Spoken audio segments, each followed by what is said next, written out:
பிரியமானவர்களே, இயேசுவின் நாமத்தில் உங்களை வாழ்த்துகிறேன். நல்லா இருக்கீங்களா? சுகமா இருக்கீங்களா? சந்தோஷமா இருக்கீங்களா? எப்பவும் கர்த்தருக்குள்ள சந்தோஷமா இருக்கணும். இந்த துக்கம், பயம், கலக்கெல்லாம் இருக்கக்கூடாது. இயேசு இருக்கிறார்ல, அவர் பார்த்து கொள்ளுவார். ஆனா நீங்க ஒரு காரியம் செய்யணும்.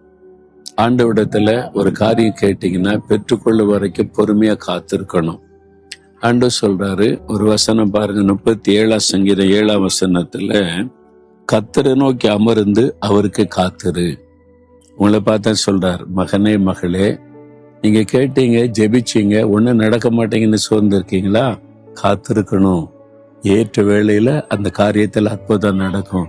இல்ல ஆண்டவரின் ஜெபத்தை கேட்கல அப்படி சொல்லாதங்க. ஜெபத்தை கேட்டார், ஏற்ற வேலைக்காக காத்திருக்கிறார்.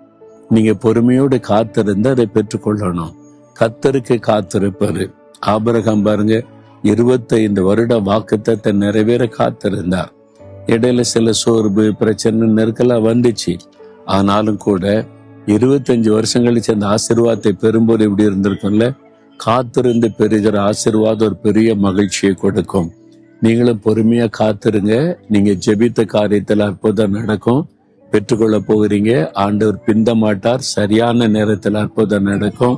நீங்க பயந்து கொண்டிருக்கிற காரியத்துக்கு கலங்காம, ஆண்டவரே நான் பொறுமையா காத்திருக்கிறேன், எனக்கு செய்வீங்கன்னு விசுவாசிக்கிறேன்னு மட்டும் சொல்லுங்க.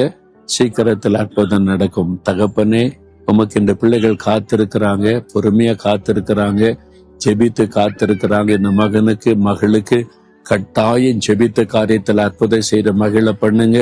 இன்றைக்கு அந்த அற்புதத்தை செய்யுங்க. இயேசுவின் நாமத்தில் ஜெபிக்கிறேன். ஆமேன், ஆமேன்.